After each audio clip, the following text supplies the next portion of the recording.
شادی بھی جہاں تک میری نالج ہے وہ اسی لیے نہیں کی انہوں نے کہ اگر وہ شادی کرتی اور وہ سب کرتی تو پھر وہ اتنا وقت مسلم لیگ کو اور قائد اعظم کو اور موومنٹ کو کیسے دے سکتی تھی. وہ تو پھر ایک اپنی دوسری زندگی شروع ہو جاتی ہے ان کی. نہیں دیکھیے یہ بھی غلط بات ہے. میں کہتا ہوں کہ فاطمہ جناح نے شادی کی تھی لیکن وہ شادی کامیاب نہیں ہو سکی, اور اس کے بعد کیونکہ وہ ڈینٹسٹ تھی بنیادی طور پر, اور انہوں نے پریکٹس بھی شروع کی بامبے میں. قائد اعظم نے ایک چھوٹی سی کلینک بنا کے دی تھی, لیکن ایسا نہیں ہے. انہوں نے شادی کی تھی اور میں بڑے وثوق سے یہ کہہ رہا ہوں, لیکن وہ شادی چل نہیں سکی اور بہت میرے خیال 3-4 مہینے سے زیادہ شادی رہ نہیں سکی. اٹس آلویز پاسبل کہ ایک انسان ہے وہ شادی کرنا چاہتا ہے, اس میں برائی کیا ہے؟ نہیں چلی تو نہیں چلی. ان کی ذاتی زندگی کے حوالے سے دوسری اہم بات یہ ہے کہ انہوں نے بحیثیت ڈینٹل سرجن بھی کبھی پریکٹس نہیں کی. تاہم اس حوالے سے بھی ہسٹورینز کی رائے میں فرق پایا جاتا ہے. بعض کا خیال ہے کہ انہوں نے 1923 میں بمبئی میں ڈینٹل کلینک کھولا, لیکن سیاسی مصروفیات کی بنا پر انہیں کلینک بند کرنا پڑا. وہ ایک ڈاکٹر تھیں, BDS کیا ہوا تھا انہوں نے, مگر میرے خیال میں انہوں نے اس کو اپنایا نہیں پروفیشن کو, اور وہ اپنے بھائی کے ساتھ پاکستان بنانے میں کام کرتی رہیں. تو ڈینٹل سرجن تھی, کوالیفائڈ تھی, لیکن انہوں نے وہ اس لیے نہیں کی کہ وہ تو پاکستان موومنٹ کے اندر انہوں نے سارا وقت اپنا ڈیوٹ کرنا شروع کر دیا. اگر وہ اپنا پروفیشن اختیار کرتی, انہوں نے تو ایک طریقے سے اس کو قربان کر دیا پاکستان موومنٹ کے اوپر. تحریک پاکستان میں فاطمہ جناح کا کردار اہم اور کلیدی نوعیت کا ہے.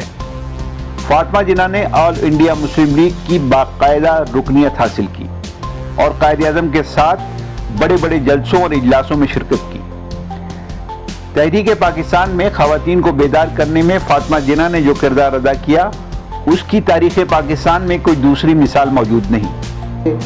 جو خواتین کو منظم کرنے کا کام تھا اس میں وہ پیش تھیں, اور خواتین کا ونگ بنایا گیا. اس کے اندر بہت اہم شخصیات شامل تھیں, اور فاطمہ جناح کا کردار اس میں قائدانہ نوعیت کا کردار تھا. نہیں, یہ میرا خیال ہے کہ ان کو ہمیں محدود نہیں کرنا چاہیے. ان کا جو کردار ہے وہ پورے عوام کے لیے تھا. میں یہ لفظ زیادہ اچھا استعمال کر رہا ہوں, عوام کے لیے, جیسے خواتین اور حضرات دونوں تھے. صرف قائد اعظم کے ساتھ وہ دونوں مرد اور عورتوں کے لیے کام کرتی تھی, لیکن ہاں انہوں نے خواتین کے لیے ہندوستان میں بھی اور یہاں بھی بڑا کام کیا, اور ان کی اپنی آرگنائزیشنز کو ڈیولپ کیا اور ان کی ٹریننگ کی. لیکن جو موٹو تھا ان کا وہ یہ تھا کہ خواتین لٹریٹ ہوں اور قوم کی خدمت کے لیے آگے آئیں. انہوں نے قومی رول ادا کیا ہے, چونکہ وہ اپنے بھائی کے ساتھ ساتھ ہی رہتی تھیں, تو اس لیے یہ کہنا کہ انہوں نے خواتین کے لیے کوئی خاص ایسی بات کی نہیں. ان کا ویژن اس لحاظ سے بڑا تھا, خواتین سے بہت بڑھ کے تھا. ایک وہ اپنے بھائی کے لیے, ایک ملک کے لیے لڑ رہی تھی, تو اس لیے یہ کہنا کہ وہ محدود تھا کسی خواتین کے حد تک نہیں, بالکل نہیں. وہ ایک قومی لیڈر کے طور پر مانی جاتی ہے. صرف خواتین نہیں بلکہ وہ تو پورے مسلم لیگ کے پورے موومنٹ کے اندر like any other leaders used to work. Naturally, being a lady, تو خواتین میں زیادہ ان کا وہ تھا حصہ.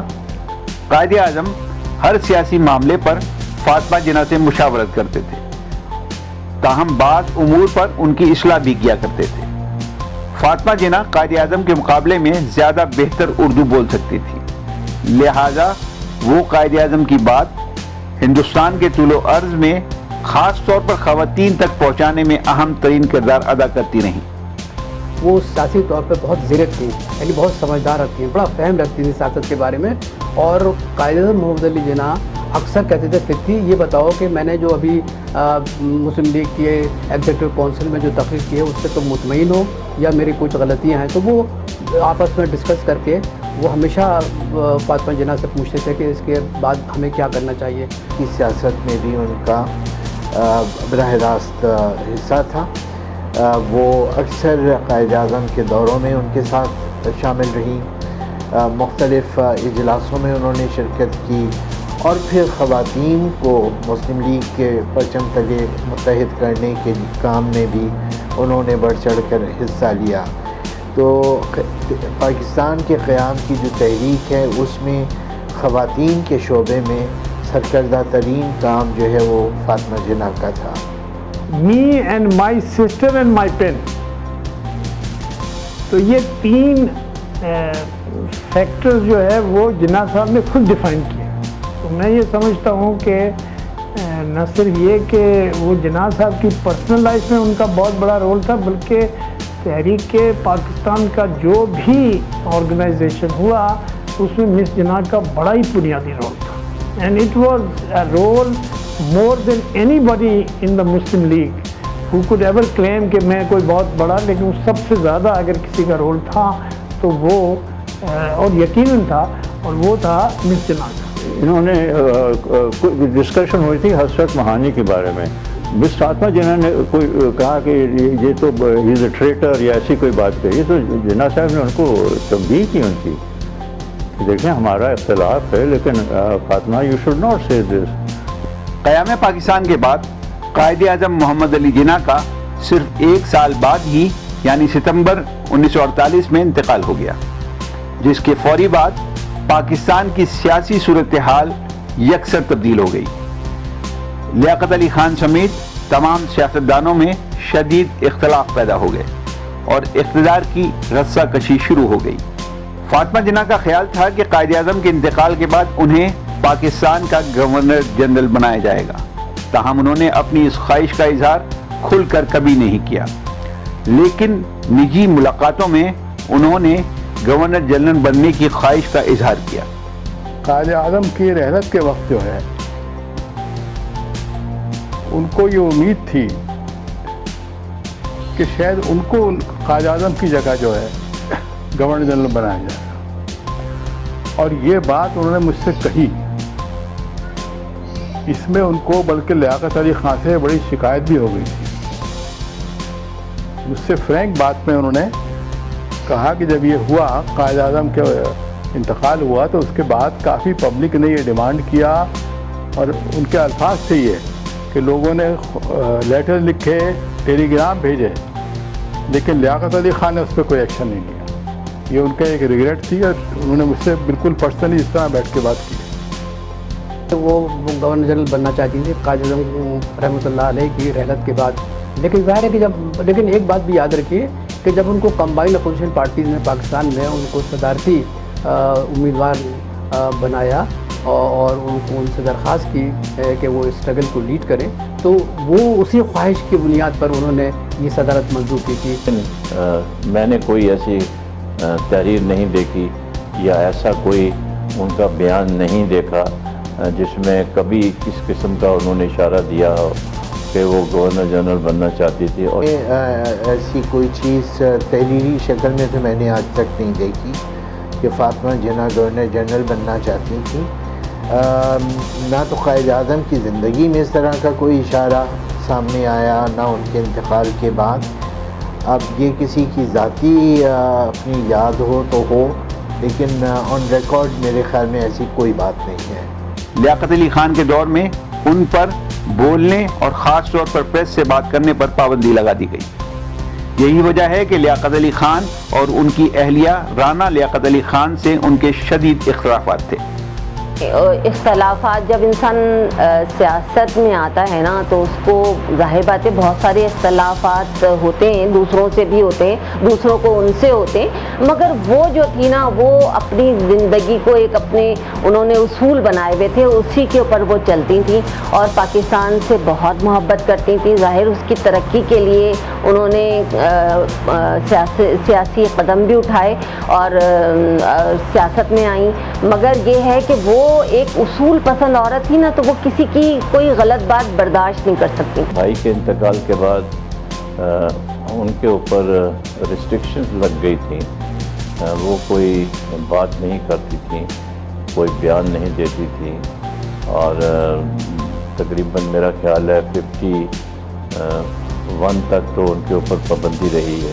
جو ایک چیز سمجھ میں آتی ہے وہ یہ ہے، جو کہ مطلب ایک لاجیکل کنکلوژن کی طرف آپ کو لے جاتی ہے، کہ وہ تھریٹ محسوس کر رہے تھے. تو ان کو ڈر تھا کہ اگر یہ سیاست میں آ جاتی ہیں تو پھر یہ جو ان کی جو سیاست ہے وہ ختم ہو کے رہ جائے گی، and she will over power all of them. تو بٹرنس تو مس جناح میں اور لیاقت علی خان میں تھی، اس لیے ان کے اوپر پابندی رہی.